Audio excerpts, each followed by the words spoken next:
दोस्तों नमस्कार। आज मैं आपके समक्ष क्या क्या शास्त्रों से तय सांस्कृतिक विरासतों के मौलिकता में अब सुविधावाद का ग्रहण लग रहा है विषय पर समीक्षात्मक चर्चा साझा करना चाहता हूँ। आशा है कि यदि इसमें कुछ सार्थकता मिले तो अधिक से अधिक लाइक सब्सक्राइब शेयर करने का कष्ट करें। भारत में प्रायोजित पुरोहितवाद के आगमन से आगे बढ़ रही सांस्कृतिक विरासतों को शायद चार चौहद्दी, नेक नामी, बदनामी, नैतिक सहयोग व एक दूसरे के उचित सम्मान की भावनाओं से ओत-प्रोत के कठोर पहरेदारी के बीच मर्यादाओं के साथ तब से अब तक कायम रही।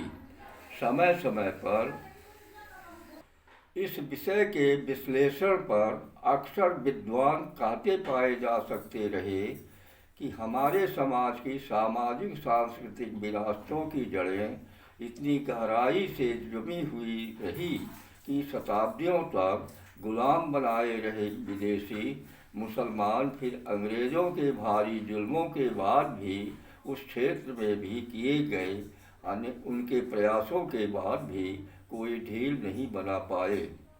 उनके इस निष्कर्ष से सभी पक्ष सहमत हो सकते हैं। मसलन बारीक व्याख्याओं से ऐसा लगता है कि तब अनगिनत कष्टों असुविधाओं के बावजूद परिवार के सभी छोटे बड़े सदस्यों के बीच बांटे गए जिम्मेदारियों को तल्लीनता से निभाते लोगों के बीच अटूट तालमेलों से संयुक्त परिवार की जिम्मेदारी में व्यस्त रहते हुए दुख सुख के साथ जीवन यापन करते रहे।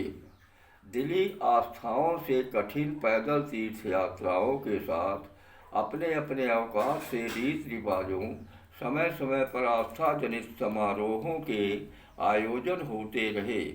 चौपालों अलावों पर आराम के वक्त बैठ व बढ़ई लोहार के कारखाने पर लगभग पूरे गांव के लोगों का अपनी खेती जीवन की अन्य समस्याओं पर एक दूसरे से विचार विमर्श कर आवश्यक निर्णय लेते रहे।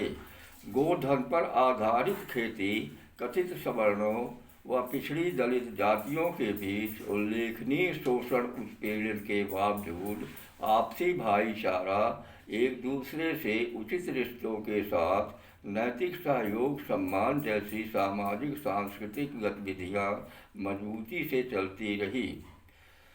जीवन दर्शन पर गंभीरता से चिंतन करने व प्राप्त कुछ साक्ष्यों के आधार पर निष्कर्ष निकल सकता है कि जन्म जीवन संघर्ष मौत का मुख्य लक्ष्य अधिक से अधिक सुखमय जीवन बिताते स्वाभाविक मृत्यु तक पहुँचने का हो सकता है, पर उस लक्ष्य को प्राप्त करने के रास्ते जमीनी असलियत में क्रूर से क्रूरतम विघ्न बाधाएँ व मुश्किलों की चुनौतियों को झेलना भी पड़ सकता है।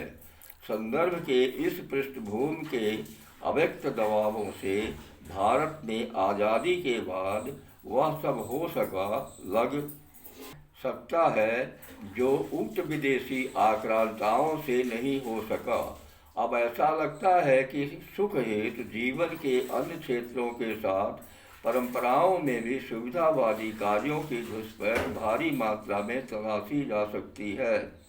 आज़ाद भारत की नई बनी सरकार पारंपरिक जीवन आधार खेती पद्धति में बुनियादी बदलाव कर भारी मशीनीकरण और औद्योगिक व्यवस्था को अपनाया।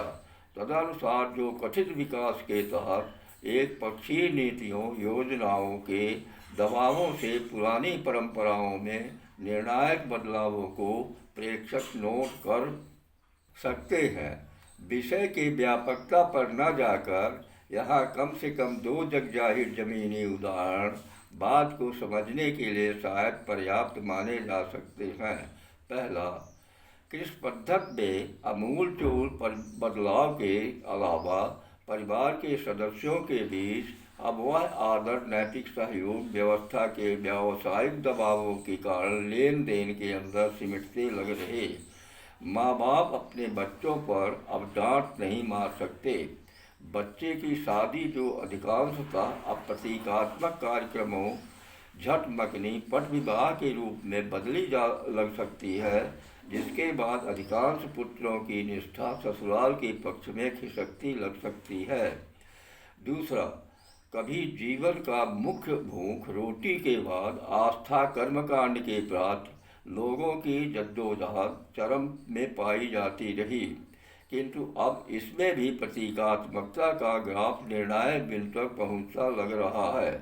मसलन, मृत्यु के बाद अधिकांश नवयुवकों का सिर साफ न कराना, नदी नाले सूखे होने के कारण कर्मकांडीय जूरी, नलों व पीपल न मिल पाने के कारण रात फूल की मटकी किसी पेड़ में रखना, मृत्यु भोज में अधिकांशतः बफर सिस्टम का अमल आदि प्रश्न उठ सकता है कि क्या ऐसे बदलावों से शास्त्रों में बताए गए प्राप्तियां कर्ता को मिल सकती हैं। ऐसा लग सकता है कि आज के भाग दौड़ के जीवन संघर्ष में लगभग हर क्षेत्रों के शास्त्रों से निर्धारित कर्मकांडों व जीवन शैली में उल्लेखनीय कटौती या उन्हें अनदेखा, अनसुना या घोर लापरवाही के ग्राफ निर्णायक बिंदु तक पढ़ने की कोशिश निष्पक्ष प्रेक्षक नोट कर सकते हैं। धन्यवाद।